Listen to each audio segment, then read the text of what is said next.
गोपी मेरो नाम गाकर उठाई दैयो मेरी, गोपी मेरो नाम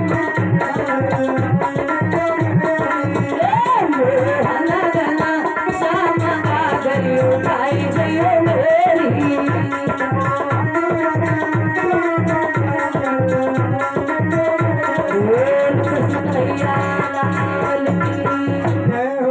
अब थोड़ी देर में नाची हो भोले बाबा को ब्याह हुए। हाँ तैयार रही हो, तैयार हो, 6 महीने बनाए तुम। और 11 रुपया एक बीट अब दे के इसी के बीच में 11 रुपए से सम्मानित एक बेटा हमें देखी तेरा नाम नहीं बता गया। गोविंद से यही प्रार्थना, ये लाला अपने जीवन में खुशियां प्राप्त करता रहे, गोविंद से मेरी यही प्रार्थना है। महाराज चलते हैं। एक बार भोले बाबा अपनी धर्म पत्नी सती जी को लेकर के घूमने के लिए चले हैं। महाराज जब घूमने के लिए चले हैं और भगवान भोलेनाथ जब अपनी अर्धांगिनी को लेकर के चले हैं, महात्मा कुंवर की शिशि के यहाँ पर संकीर्तन चलता था। उस संकीर्तन में जाने के लिए अपनी सती को साथ लेकर के गए हैं। महाराज सभी देवता वहां पर बुलाए गए हैं। भगवान भोलेनाथ अपने अर्धांगिनी को लेकर के चले हैं। गोस्वामी तुलसीदास वाल्मीकि रामायण में कहते हैं कि वो समय कौन सा था जब संकीर्तन चलता था। सुनो कि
देखा है महाराज, इसी प्रकार से त्रेता युग का समय था। महाराज वो समय त्रेता युग में आया कि महाराज भगवान श्री राम की पत्नी का हरण रावण करके ले गया। इधर देखा है राम लक्ष्मण भगवान श्री राम अपनी पत्नी के वियोग में वन वन में भटक रहे हैं, रो रहे हैं। इधर भोलेनाथ अपनी पत्नी को लेकर के घूम रहे थे। महाराज देखा भगवान श्री राम अपनी पत्नी के वियोग में रो रहे हैं। लताओं पताओं से पूछ रहे हैं कि मेरी पत्नी को कौन लेके गया है, भला बता दीजिए। उसी समय भगवान रो करके कहने लगे हैं कि धरती से गगन तक ढूंढी मेरी सिया गई तो कहाँ गई।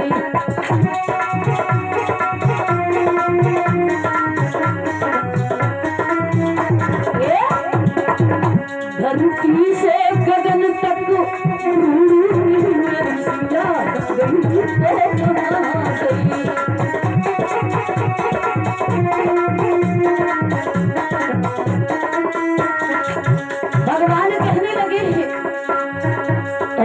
गंगा यमुना तुम्हें बता दो,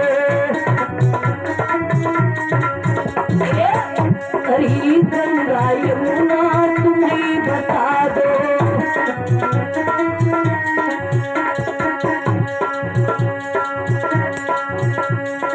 ये क्या लहरों में वो समा गई मेरी सिया गई तो वहाँ गई।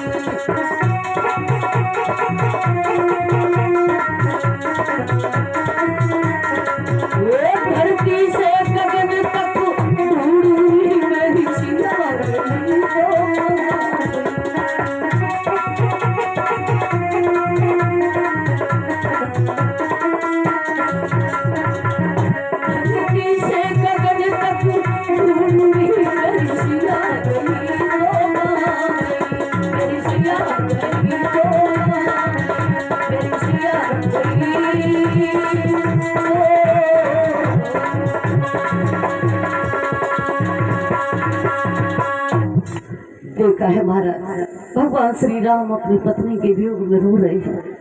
इधर भोलेनाथ की नजर भगवान श्री राम के ऊपर पड़ी है, और जैसे ही नजर पड़ी तो भगवान श्री राम के चरणों में जाकर के भोलेनाथ झुक जाती है। और जैसे ही झुके हैं तो जाकर के कहने लगे, प्रभु आज तुम्हारे दर्शन पा करके मेरा जीवन धन्य हो गया, क्योंकि आपने बड़े बहुत पहले मुझे दर्शन दिए थे, तब से ये मेरे नेत्र आपके दर्शन के लिए तरस रहे हैं। आज मेरा जीवन आपके दर्शन पा करके धन्य हुआ है प्रभु। महाराज जैसे ही भोलेनाथ जो होते चरणों में गिर पड़े, पार्वती अति से सोचने लगी, हाय दैया हमारे पति तो सब देवों के देव हैं और इन्होंने ये जरा जरा से छोकड़ों के पैर छू लिए। हाय भला हमारे पति जैसे तो काउ को पति ना है, इतना बड़ो देवता के न को पति है। हाय जाने जाए कि इन्हें पाए छूले, हाय बे तो नाराज हुई पार्वती। भोले बाबा ते कर लगी, कहे हमें ये बताओ से जरा से छोकड़े और जो रोते घूम रहे हैं, अरे इन्होंने जो रो रहे और आप जाकर के इनके चरण स्पर्श करने लगे, ये क्या है? भोलेनाथ कहने लगे, ये प्रभु है हमारे भगवान श्री राम है। अरे ये इनकी पत्नी का हरण हो गया है, ये अपनी पत्नी के वियोग में घूम रहे हैं, इसलिए ये हमारे प्रभु हैं। पार्वती कहने लगी, सुनो ज्यादा बातें हुई तुम्हें समझ आए कि कहने लगी, सुनो अरे मेरे भोला कैसे जे अंतर्यामी, तीनों लोकन के स्वामी, बन बन में सीता कह के रो रहे।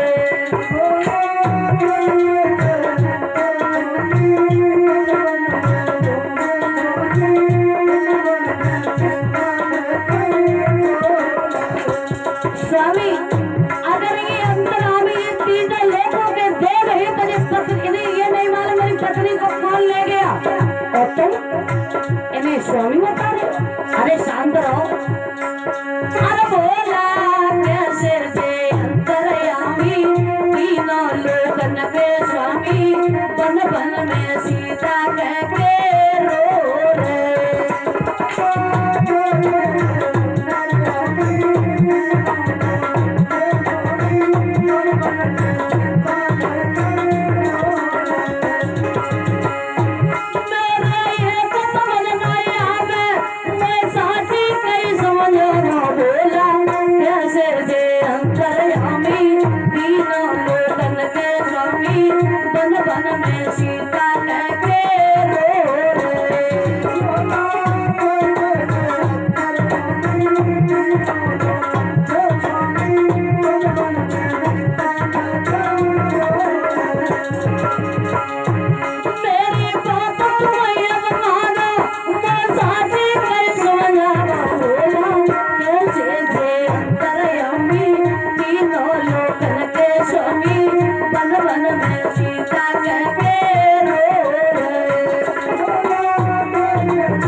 पार्वती कहने लगी, सोता हमें मालूम मुझे अंतरामी है।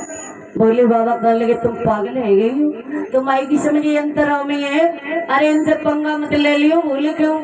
महाराज उसी समय पार्वती कहने लगी है, भोले बाबा देखो हमेशा झूठ मत बोलो, हमेशा झूठ मत बोलो और न तुम्हारी समझ अच्छा नहीं होगा। हाँ तो अभी बुला दो। कथा चालू हो तो गई, कथा चालू हो चुकी है, थोड़ी देर की बात है। महाराज पार्वती कहने लगी है कि तुम्हें नहीं मालूम है, मुझे सच बता दो न, देखो फिर मैं जो करूंगी वो करके दिखाऊंगी। अच्छा हाँ। उसी समय पार्वती कहने लगी कि हाथ जोड़े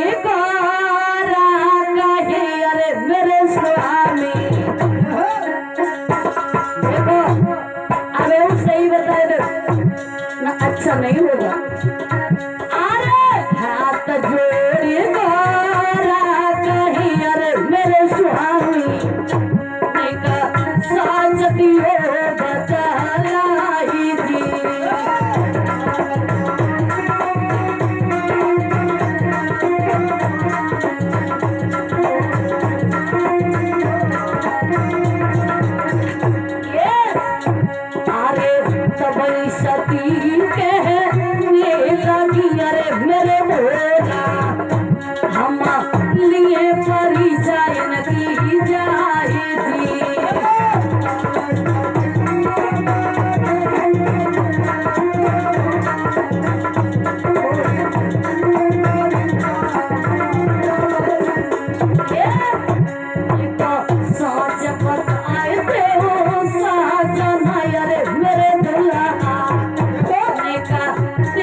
देखा है महाराज, सती जी नहीं मानी, भोले बाबा के चरणों में गिर पड़ी, कहने लगी प्रभु आप आदेश दे दो, अरे हो सके आपका आदेश मुझे मिल जाए तो मैं इन वनवासियों की परीक्षा ले लूं। भोले बाबा कहने लगे अगर नहीं विश्वास तो चली जाओ। और जैसे ही महाराज पार्वती नहीं मानी और परीक्षा लेने के लिए भगवान श्री राम की चली है और भेष धारण आ रहे अभी आ रहे। बुलाए नहीं? कब बुलाओ तो बंदी के बुलाई ना रे बुलाओ कब अभी ब्याह हुए हो तब बुलाएंगे, अभी ब्याह चालू हो गया, साथ में बैठे इनका बड़ा बड़ा बारह के ब्याह हो जाए वो थोड़ी 10 मिनट की बात है। 10 मिनट के बाद ना और कथा बढ़ाएगा तो ब्याह करे तो बाद में बुलाओ तुम बैठा लेगी लिया पर अरे जे ना समझ में हां पाला ना रुक रहा हम को जा रहा है पाला वहां पर जब भोले बाबा की बारात चलेगी मैं तो सही है। देखा है महाराज, उसी समय तसल्ली करो ना। जैसे ही सती जी चली है मंदिर में मेरा लग पर्व पे हवन कर रहा और उसी समय है पाला हटने आ रहे हैं वहां से तो कुर्सी ले जाएंगे ये कुर्सी डाल लो, ये कुर्सी डाल लो, बैठा लो। बैठा दे जा कुर्सी डाल के पहले भोले बाबा को ले लो, पहले भोले बाबा लेके ले लो। हवन ना कर रहा है बाद में बारह नहीं भाई वाला पहले भोले बाबा को नारद जी बोले। दो जन देखा है महाराज, सती जी परीक्षा लेने के लिए चली भगवान श्री राम की। पायल ले पायल बिटिया 21 रुपए से सम्मान हमारी पायल बिटिया, जो कि दिन रात हमारी सेवा में लगी रहती है। गोविंद से यही प्रार्थना है, ये बिटिया आगे बढ़ के अपने माता पिता का नाम रोशन करे, मेरी व्यास गद्दी का यही आशीर्वाद है। बोलो गोविंद भगवान की। देखा है महाराज, सती जी परीक्षा लेने गई है, भगवान श्री राम ने देखा है हाँ आज मैं परीक्षा लेने आ रही हूँ, और जैसे भगवान श्री राम समझ गए कि ये सती जी हैं, और सती जी गई सीता जी को भेष धारण करके, वे समझ गए क्योंकि ये अपनी पत्नी के वियोग में रो रहे और हमें की पत्नी को रूप धारण करके जाएंगे, हो सकता जी हमें गले से ही लगाएंगे। महाराज जैसे ही सती जी ने सीता जी का रूप धारण किया है, एकदम से भगवान श्री राम कहने लगे हे सुनो,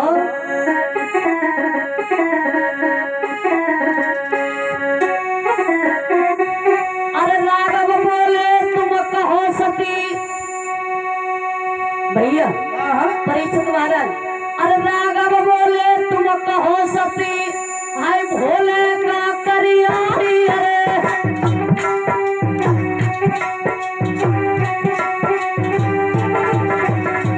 अरे अकेली कैसे आई,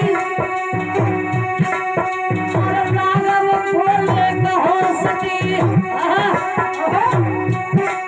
तुम भोले का करिया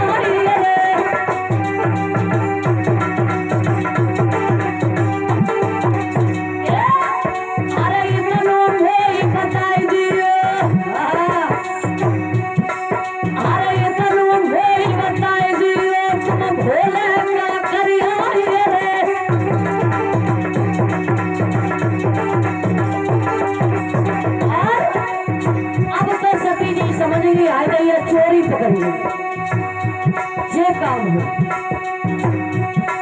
भागी न भागने पाई है,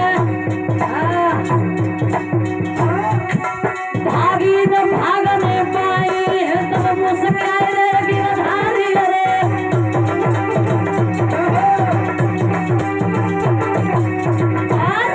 और संग हनुमत और विश्वामित्र जी सवई रहे दिखाई रे।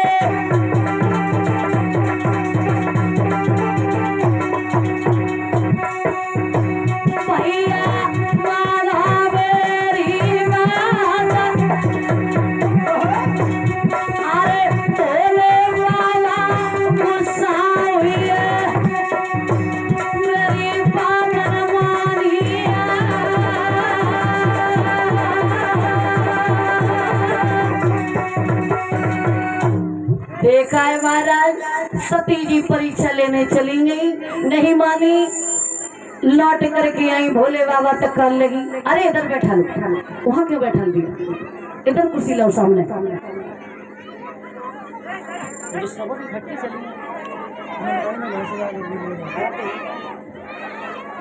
कुर्सी पे बैठा लो भोले बाबा पार्वती और नारद जी आप भी बैठ जाओ और सखी आप खड़ी होगी। देखा है महाराज, इधर धीरे धीरे वो समय आया है महाराज, भोले बाबा नाराज हो गए, कहने लगे, हाय दैया, तुमने मेरी बात नहीं मानी और मेरे प्रभु की आप परीक्षा लेने के लिए चली गई। महाराज उसी समय भोले बाबा नाराज हो गए और जाकर के कैलाश पर्वत पर समाधि लगा करके बैठ गए। और जैसे ही समाधि लगा करके बैठ रहे, उसी समय धीरे धीरे धीरे धीरे 87,000 वर्ष की भोले बाबा ने समाधि लगा ली। महाराज वो तो सती जी रो रही है, नादिया भी रो रहा है। 87,000 वर्ष के बाद में जब भोले बाबा के नेत्र खुले हैं, उसी समय सती जी ने देखा कि आकाश मार्ग से विमान जा रहे हैं। महाराज जब विमान जाते हुए सती जी ने देखे तो सती जी भोले बाबा देखने लगी, कहे जे ऊपर उड़ता वही जा रहे जे का है। भोले बाबा कहने लगे, जो देवतन के विमान जा रहे। महाराज जे कहाँ पे जा रहे? अरे जे तुम्हारे पिता के यहाँ जा रहे। तुम्हारे पिता दक्ष प्रजापति है। तुम्हारे दक्ष प्रजापति ने बहुत बड़ा यज्ञ किया है, यज्ञ किया है और मुझे नहीं बुलाया, मेरे लिए निमंत्रण नहीं आया। भोले बाबा कहने लगे, निमंत्रण कहाँ से आता हो? कुछ दिन पहले हमारी उनकी दोनों जन की खट्टपट्ट हुई गई। अरे काय को है गई? अरे कहूँ नहीं, ऐसे ब्रह्मा जी की सभा में एक दिन बैठे थे, सभी देवता खड़े होकर के उन्हें प्रणाम करने लगे और मैंने प्रणाम नहीं किया, इसलिए वो हमसे नाराज हो, इसलिए तो मैंने निमंत्रण नहीं दिया है। महाराज उसी समय बिटिया तुम बैठ जाओ, तुम्हें ये मौका है, कब तक ठाड़ी रहे हो? दुनिया ये मौका तो तुम्हें ये ठाड़ी कुर्सी पे बैठ जाओ, इन्हें बैठा दे भैया। देखा है महाराज, उसी समय दक्ष प्रजापति के यहाँ यज्ञ है। पार्वती कहने लगी, नाथ हम भी जाएंगे, क्योंकि मेरे पिता ने यज्ञ रचाई है और हमें जाना बहुत जरूरी, क्योंकि पिता मुझे बहुत प्रेम करते हैं। और उसी समय सती जी क्रोध में आकर के अपने पति से कहने लगी है कि पिता ने यज्ञ रचाई, मैं ना बुलाओ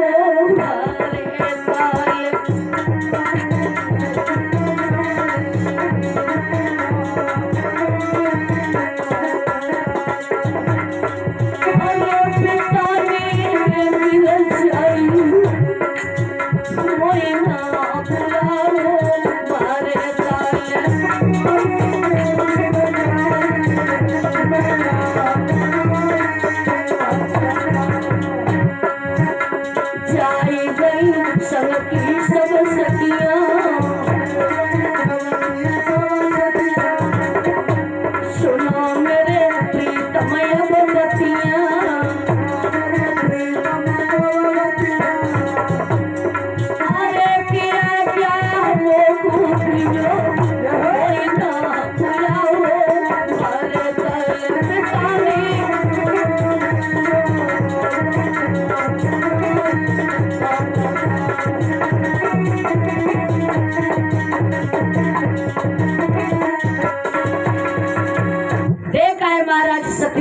कहने लगी, स्वामी मुझे आदेश दे दो, मैं अपने पिता के यहाँ अवश्य जाएंगी।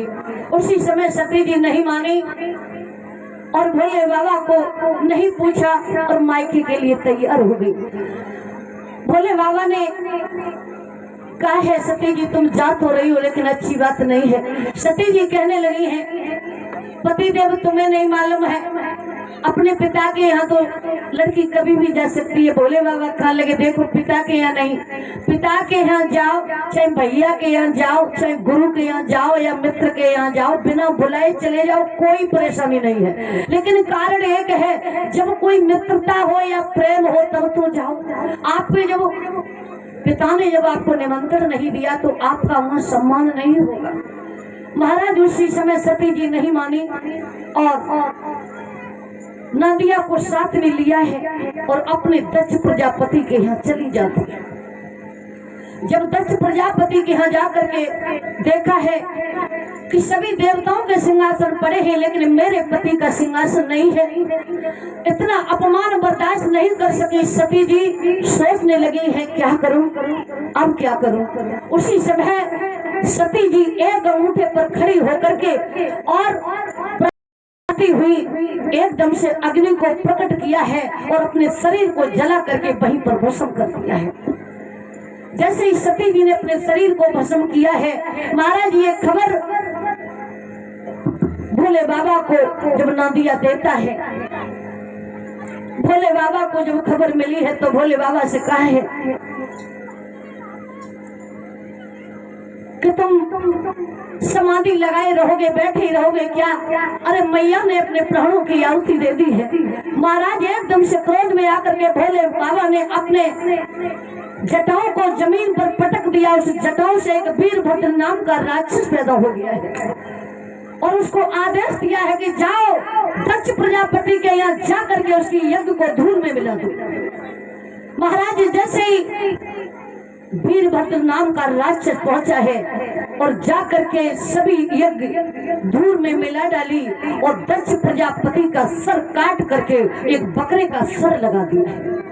और महाराज सर बकरे का क्यों लगा दिया? क्योंकि दक्ष प्रजापति को अपने ऊपर बहुत घमंड था और जिस आदमी को घमंड होता है तो बाकी मुंह से एक ही बात निकलती है, मैं मेरे अलावा कोई नहीं है। तो इसलिए बकरा में और दक्ष प्रजापति में कोई अंतर नहीं रहा, इसलिए बकरे का सर लगा दिया। और बताया है अहंकारी लोगों के लिए क्या कि बकरी मैं करती है तो अपना शीश कटाती है और तोता मैं करती है पिंजरे में पाली जाती है।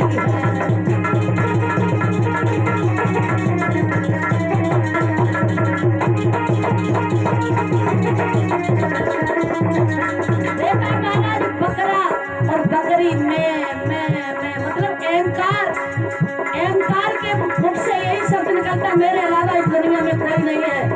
और एक मैना को भी बहुत घमंड है।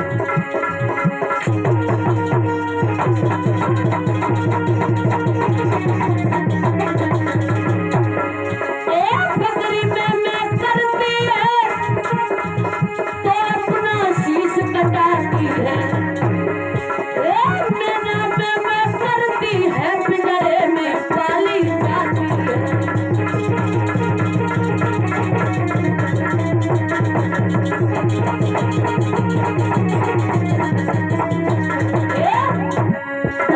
हरि को करियो भजन, यहाँ दो दिन कोई मेला है। मैया हरि को करियो भजन, यहाँ दो दिन कोई मेला है।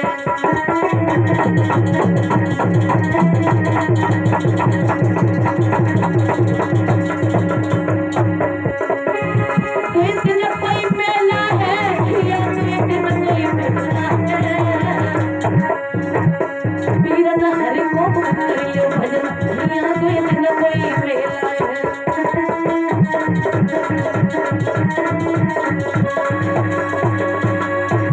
देखा है महाराज, इसी प्रकार से महाराज दक्ष का सिर बकरे का लगा दिया और उनका सर काट दिया।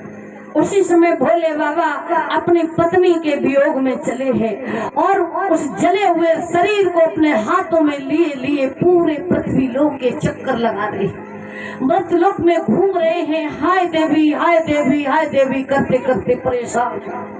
महाराज विष्णु परेशान हो गए, कहने लगे अगर इस प्रकार से भोलेनाथ अपनी अर्धांगिनी को लेकर के रोते रहेंगे तो क्या होगा, महाराज प्रलय हो जाएगी। उसी समय एकदम से अपने भगवान ने चक्र सुदर्शन से सती जी के शरीर को खंड खंड में काट दिया है। उस जले हुए शरीर को जब खंड खंड किए हैं 99 भागों में काट करके और 99 भागों पर पहुंचा दिया है। जगह जगह सती जी के टेक एक भाग गिरे हैं, वहां जाकर के देवी प्रकट हो गई। देखा है जहाँ नैन गिरे हैं वहाँ नैना देवी कहलाती हैं, जहाँ भुजा गिरी है वहाँ भुजा चतुर्भुजी देवी कहलाई जाती है। महाराज एक एक अंग जहाँ गिरा है वहीं एक देवी के नाम से वहाँ मंदिर बन जाता है, प्रकट हो जाती है। इसी प्रकार से देखा है सती जी का शरीर यहाँ पर भस्म हो गया है। भोले बाबा उसी समय वहां से चले जाते हैं और अटल समाधि लगा लेते हैं। इधर सती जी ने जाकर के महाराज हिमाचल के यहाँ जन्म लिया है। सती जी ने एक ही बात मन में विचार की थी कि मुझे पति मिले तो भोले बाबा मिले, जब जब मैं मरूं, जब जब जन्म लूं, जब जब मरूं, जब जब जन्म लूं तो मुझे पति भोले बाबा ही मिले। और जितने बार सती जी मर चुकी हैं उतने बार मुंडों की माला भोलेनाथ के गले में पड़ी है। महाराज जा करके आज सती जी ने जन्म लिया है महाराज हिमाचल के, मैया मैना के गर्भ से जन्म लिया है। महाराज हिमाचल बड़े खुश हैं। कुछ समय के बाद में बाबा नारद आते हैं और बेटी की हस्तरेखा देख करके कहते हैं ये बेटी का भाग्य तो बहुत अच्छा है, लेकिन 5 वर्ष के बाद ये बेटी वन में तपस्या करने चली जाएगी। वन में तपस्या करने के लिए जब चली जाएगी तो उसी समय महाराज हिमाचल कहने लगे ये तो मेरे बड़े दुर्भाग्य हैं कि मेरी बेटी जीवन में मेरे घर में किसी संतान ने जन्म नहीं लिया, और लिया तो ऐसा लिया कि जो भी बेटी हमारी जैसे होगा।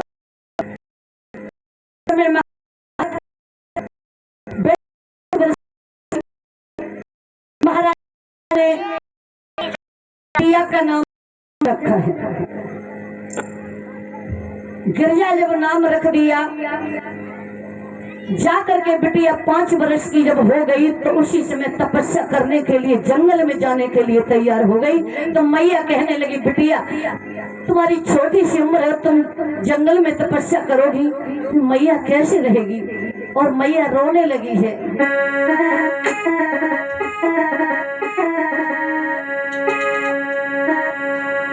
अरे बिटिया मेरे प्राणन प्यारी,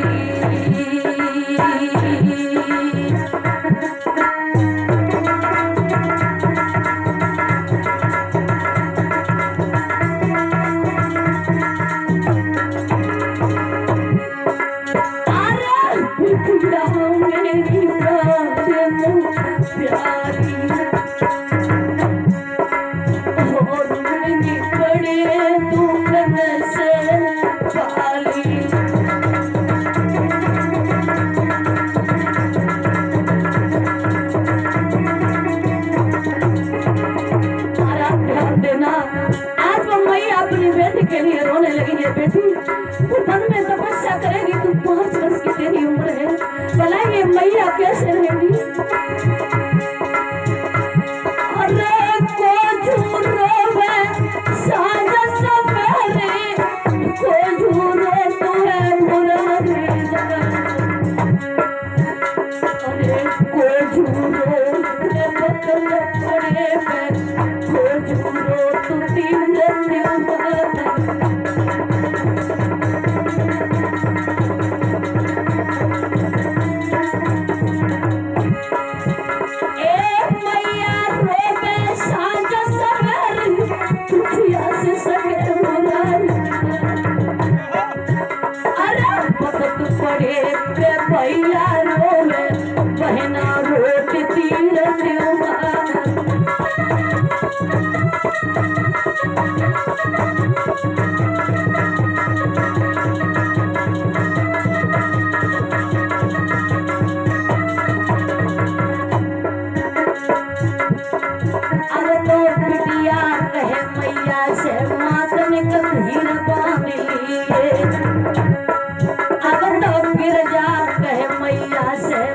मेरी धीर बांधे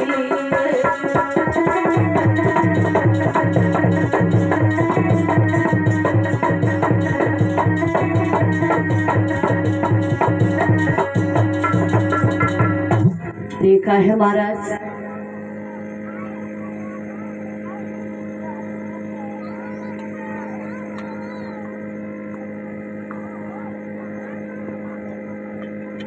देखा बेटी नहीं मानी। महाराज हिमाचल कहने लगे अपने दिल में धैर्य धारण करो, आप यही समझ लेना मैंने बेटी को जन्म नहीं दिया। महाराज हिमाचल ने बहुत समझाया। आज बेटी तपस्या करने के लिए वन में चली गई। इधर भोले बाबा ने सप्तऋषियों को भेजा है। महाराज काफी आज तपस्या करने में समय व्यतीत कर दिया है।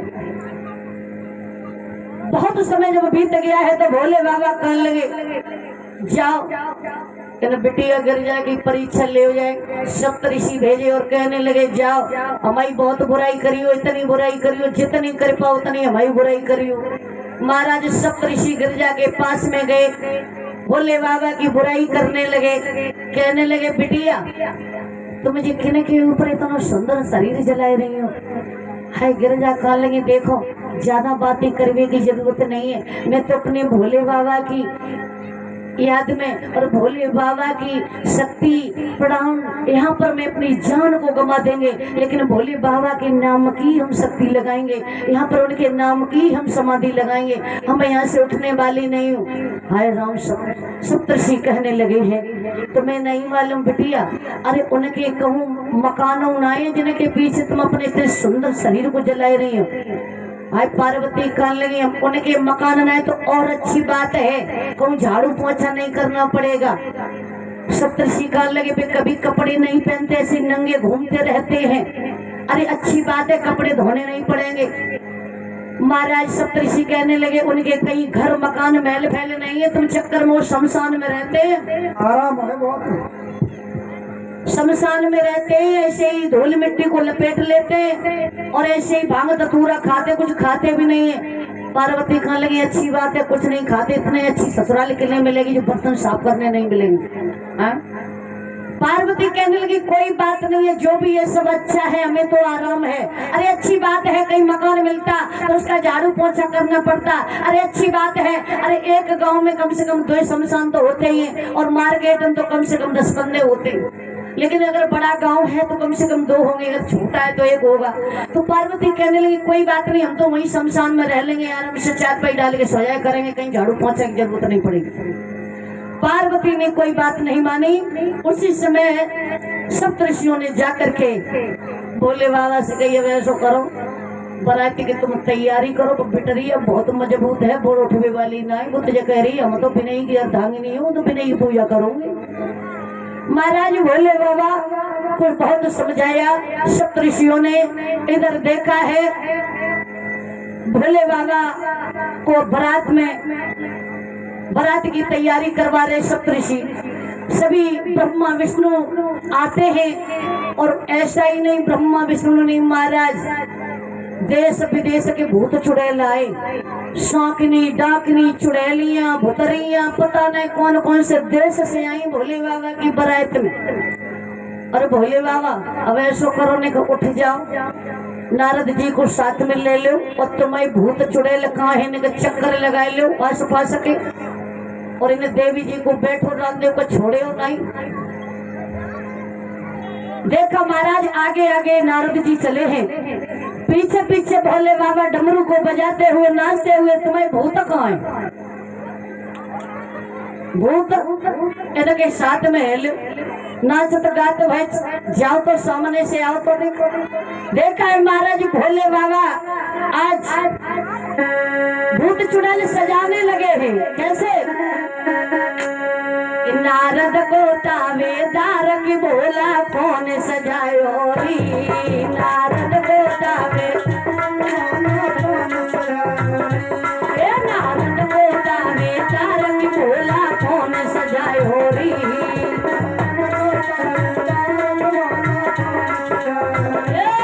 ब्रह्मा ने सजायो री विष्णु ने सजायो री,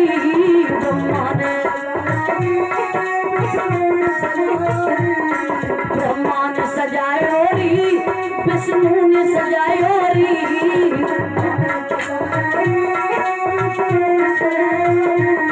नारद के दावेदार की भोला किन सजायो री, नारद के दावेदार की भोला कौन सजायो री।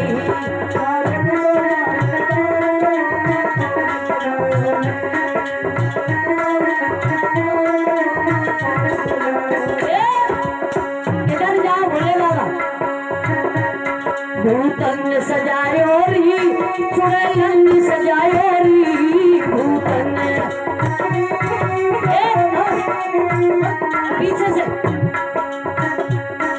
भूतन सजायो री चुड़ैलन सजायो री भूतन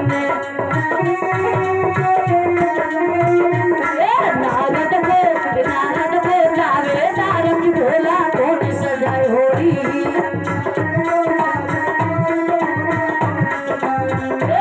नारद को दावेदार की भोला कौन सजायो री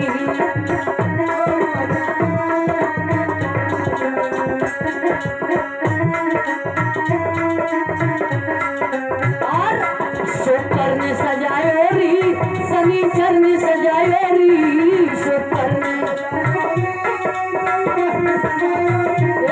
शुक्र ने सजायो री शनिचर ने सजायो री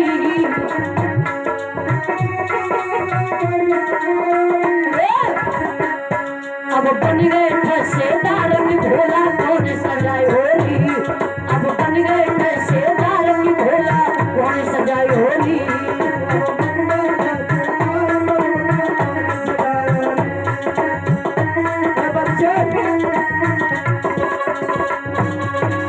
अब मत ये मत उल्ला बस शांत हो जा भूत छुड़े बच्चे भाई दैया भूत तो भूत ही हो बच्चे अति करते देखा है महाराज भोले बाबा को सजाया है जैसे ही भोले बाबा आज दूल्हा बने हैं जूड़ा लगाया है तो पतली सी नागिनी ली और अपने मुकुट की जगह अपने जूड़े में एक पतली सी नागिनी को लपेट लिया है अरे फूलन की माला है तो वो है देखो और उसी समय देखा महाराज जब कंकर की जरूरत पड़ी तो भोले बाबा ने पतली सी नागिनी उठाई और कंकन की तरह हाथ में लपेट ली और ऊपर से एक बिच्छू रख लिया कंकन बन गया महाराज देखा है बिच्छू ततैया लपेट करके शमशान घाट की राख को लपेट करके आज दूल्हा बने हैं भोले बाबा और आज कल के दूल्हा तो मैं 4 दिन पहले ब्यूटी पार्लर में जाते हैं सही कह रहे महाराज ब्यूटी पार्लर में जाते हैं तैयार होके आते और हमारे भोले बाबा शमशान घाट की मिट्टी को लपेट करके और बिच्छू ततैया कानों में पहन करके नागों की जहाँ पर हम तो मुकुट लगाते उन्होंने एक नागिनी पकड़ी और मुकुट लगा लिया इस तरीके से सुंदर सा मुकुट बन गया भगवान भोलेनाथ भूतों की बारात को लेकर के आज बाबा नारद ब्रह्मा जी विष्णु जी सभी भोले बाबा की बारात में चले हैं महाराज जाकर के शुक्र शनिचर भी पहुंचे हैं और जैसे ही महाराज हिमाचल के यहाँ जो भूत चुड़ैल पहुंची हाय दैया सबसे पहले जब बारात आते तो लली लला सबसे पहले अगमानी ले लेते हाँ कोई न देख पाए जी लली लला सबसे पहले भागे और सबसे पहले देखे अम्मा दूल्हा ऐसो है और जैसे भोले बाबा को देखो तो जाएगी भैया गांव के बच्चे ने अपनी अम्मा से कही अम्मा हाय दैया वो गिरजा बिटिया को तो बनाए नसीब फूटियो हाय बूढ़ो दूल्हा है और डूढ़े ना दिया तो उल्टो बैठ के आयो नादिया पे बैठ के आओ वो भी उल्टो बैठ के आओ और मैया मौत लग रही वो 2-4 दिन चलेगा वो मर जावे वो तो बूढ़ो है हाँ तो जो का दिखाना हो गौरा को जो अरे कौन है बे नारद बाड़े पर ये नारद ने जो ब्याह करवाओ ये जो नारद पे मरी पड़ जाए ऐसो बोल दूड़ा ढूंढो देखा है महाराज गांव के बच्चा भूतों की बारात देख करके किसी का तो खोपड़ा फूटिए गाँव के हाथ टूटिए जैसे भूत महाराज एक एक भूत के साथ साथ तो मूड है काऊ के पांव उल्टे काऊ को आगे काऊ के पीछे काऊ को हाथ है काऊ को है ही नहीं महाराज बच्चटन ने देखो तो भगवान लोट तो पीट तो भाई जैसे तैसे घरे पहुंचे और मैया से के बात कहा लगे मैया में गिर जाएगी तो किस्मत फूट गई और कहने लगी कि सुने अम्मा गिर जा बिटिया को हया जो नसीबा फूट गया भूतन की बारात देख करके हाय मेरे पे बड़ा फूट गया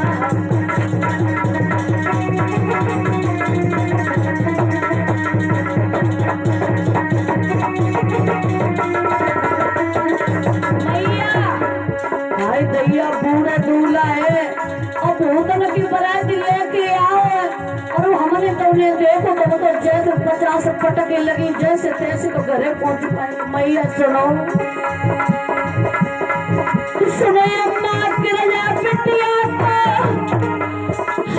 आज नसीबा फूट गया। भूतन की बरात फेंक करके हाय मेरे बेटा फूट गया।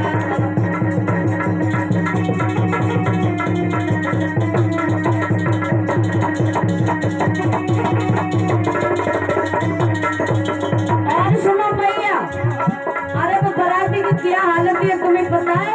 बता मैया कोई रस्सी भटके दातलिया कोई पैर हजारों काला है। अच्छा मैया बहुत बुरा हाल है बनाए तो। कोई रस्सी भटके दातलिया कोई हजारों काला है। और हफ्ता कोई हफ्ता जो चलिए दूल्हा मरने वाला है।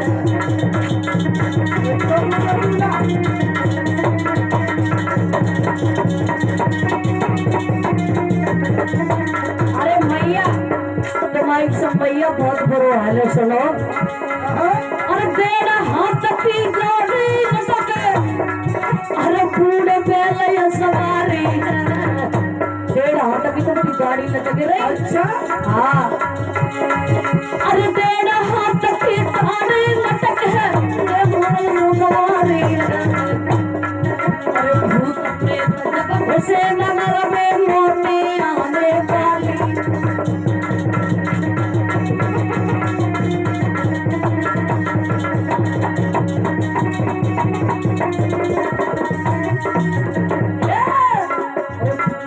जब बरात गाँव में घुसे मैया देव की समय 10-15 तो बड़े बूढ़े मत जाए पके पकाए हैं सब चले जाएंगे क्योंकि अटैक बच जाए वो भूतरों को देख के।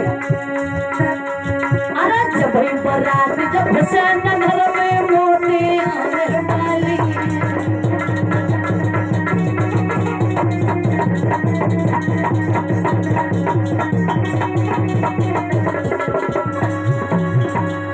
देखा महाराज इसी प्रकार से बारात चली। काऊ को तो 80-80 फटके दांत हैं।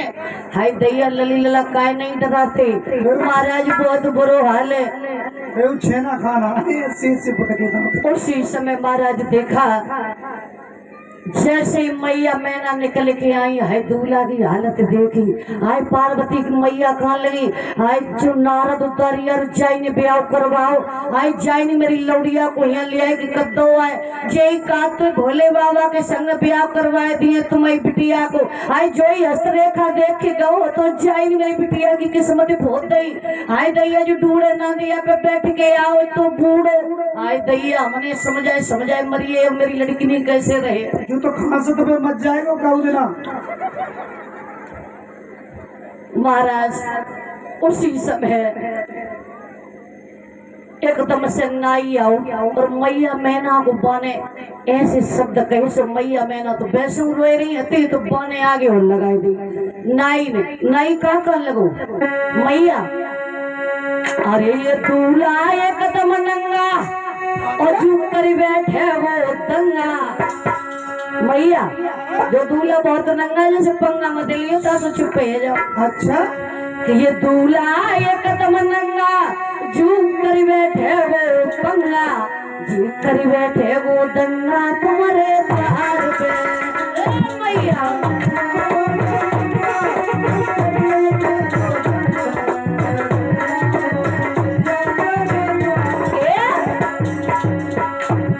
ये दूल्हा एकदम नंगा जैसे बैठे वो पंगा जी कर बैठे वो दंगा तुम्हारे द्वार पे।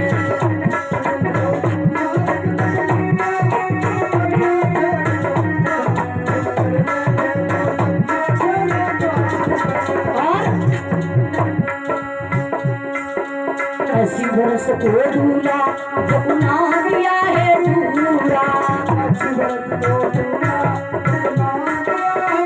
मैया अरे ऐसी बरस को दूल्हा जब ना दिया है दूल्हा।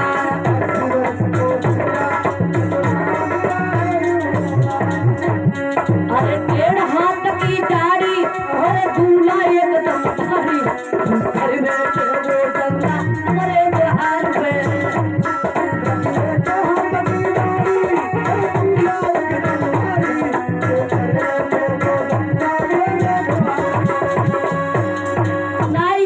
लो मैया बहुत बड़ो नंगा है, तुम्हारी सो द्वारे दंगा मचाए देगो। हाँ हाँ तो मैं भाला और लेके आऊं जी। मान लियो मैया कह लगी है दैया मेरी बिटिया को तो नसीब ही फूटी हो। अब हम चाहे तुम नारद कछु करें, चाहे जे हमारे मूर्त पान ले जाए, हम अपनी बिटिया को लेके कुआं में गिर जाइए, लेकिन ये बुढ़ा के संग में ब्याह ना करिए। अब तो महाराज बहुत बुरा हाल है। उसी समय बाबा नारद को बुलाया मैया मैना ने, कहे तुमने जाई सो रचो। भाई नारद कर लगे तुम पागल हुई, हाय जी भगवान भोलेनाथ है, अरे तुम है बहुत सौभाग्य है, अरे बिटिया इनके संग विवाह करेगी, अरे ये त्रिलोकी है, अरे सब देवों के देव है, इनके साथ विवाह कर दो, तुम पागल हो गई हो। अरे बहुत समझाया मैया मैना मान गई। चलो कोई बात नहीं, तुम मझिया हो तो तुम्हारी बात हम मानते हैं। लेकिन महाराज मान ली मैया मैना ने बात। उसी समय कान लगे बाबा नारद ऐसो करो जी बराती आए इन्हें नाश्ता कराए दो, इन्हें कुछ खवाए पे आए तो दो। महाराज जैसे शुक्र शनिचर भूत चुड़ैलन को नाश्ता देने लगे और खाए के, और जैसे मैया मैना कान लगी कहे पेट भरो को नहीं भरो, देखिए पूरी रसोईया खाइए खाते रहे। और कान लगी मैया कि लड्डू खाओगे कि पेड़ा खाओगे, कि लड्डू खाओगे कि पेड़ा खाओगे।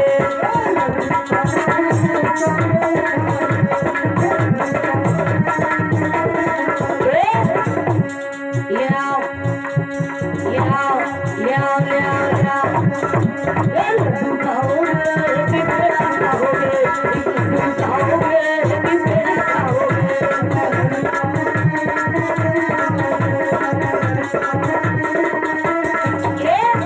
मैया कहाँ लगी मैना भूले होगे नारद मिले होगे, भूले होगे नारद मिले होगे।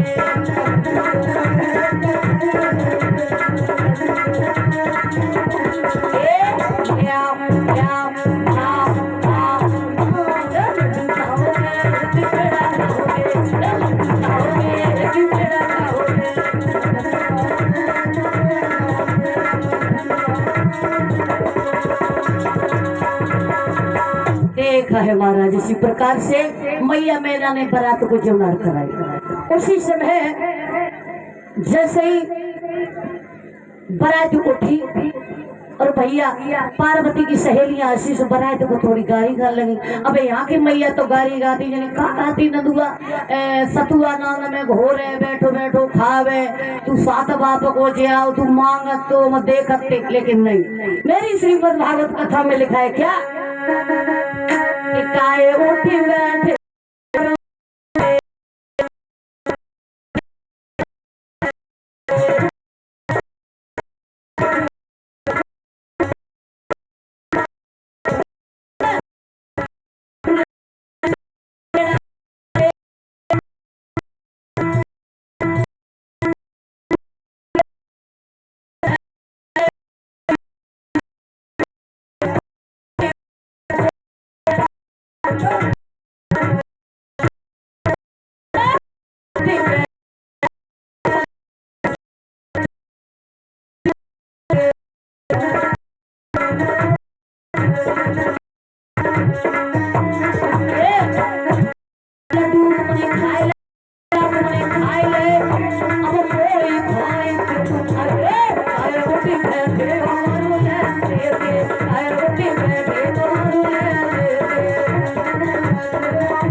पेट भर गया, लेकिन शुक्र शनिचर का पेट नहीं भरा।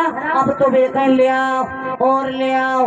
तब भोलेनाथ ने इशारा किया है तुलसी के पत्तों को तोड़ो और इनको थोड़ा थोड़ा सुंघा दो, इनका पेट भर जाएगा। मैया मैना ने तुलसी के पत्ते उठाए हैं, शुक्र शनिचर को थोड़ा सा सुंघा दिया, उनका पेट भर गया है। उसी समय महाराज बारात को जौनार कराया। अब देखा है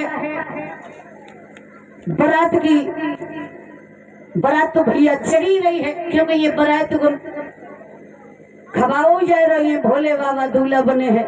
अब द्वार पर पहुंच गए और जैसे ही द्वार पर पहुंचे तो महाराज सबसे पहले जब दूल्हा आता है सबसे पहले कौन सा कार्य होता है परीक्षित महाराज? सबसे पहले हाँ सबसे पहले मजिया को गाड़ी मिलती। अच्छा, तो तुम गाड़ी देवे के लिए बैठे हो? ना मजिया कोई चीज के लिए दुखी ना रात बड़ा तुम। अच्छा, हाँ वो तो बात ठीक है। हाँ, खैर। महाराज देखा है सबसे पहले जयमाला का सिस्टम हुआ है। देखा है कि अब दूल्हा दुल्हन जाते हो तो मॉडल जमाना है, सबसे पहले जयमाला डालो। सही कह रहे अगर लड़का दूल्हा बने के गो लड़की ने जयमाला डालवे ना आए तो जो कहेंगे जरूर कुछ कमी होगी ताश ना है।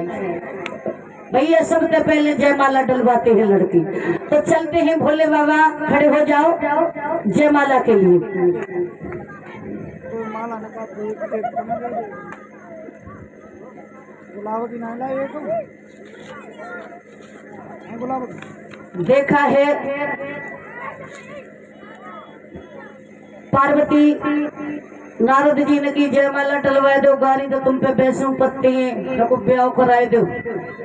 हाँ तुम दुखी ना रहे हो, खेवे को ना दुखी और पिटवे। पार्वती के हाथ में एक माला दे दो और भोलेनाथ के हाथ में एक माला दे दो। जल्दी करो। ले जा।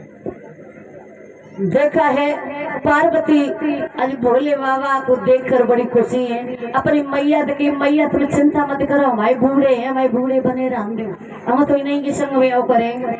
महाराज देखा है पार्वती भोले बाबा के गले में जयमाला डालती है। डालो पार्वती डालो, सभी लोग फूल बरसाएंगे और तालियां बजाएंगे। भाई फूलों ना तोड़ पाए तुमने। भोले बाबा जयमाला डालो पार्वती के। अब काय को देख रहे हो तो खुश भैया। ए बच्चों सभी लोग बैठ जाओ।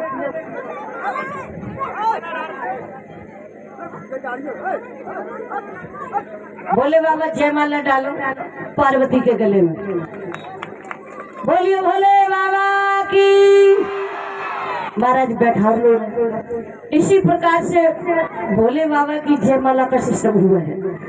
अब देखते जयमाला के बाद क्या होता है, बेटी का कन्यादान। तो सबसे पहले परीक्षित महाराज और नवलदेव मैया भोले बाबा पार्वती का कन्यादान करेंगे और आशीर्वाद प्राप्त करेंगे कि बड़े सौभाग्य होते हैं जो भोले बाबा का कन्यादान भक्तों को मिलता है। तो सभी भक्त एक एक करके माता बहनें आएंगी और कन्यादान करेंगी भोले बाबा का। ये थाली नीचे ले लो। बहुत जे रख दो। हाँ बहुत आती है बस। जे भी तार। भोले बाबा का कन्यादान करने के लिए परीक्षित महाराज नवलदेव मैया जोड़े के साथ में खड़ी हो जाएं और कन्यादान करेंगी। ले लियो कन्या दान भोले की हुई रही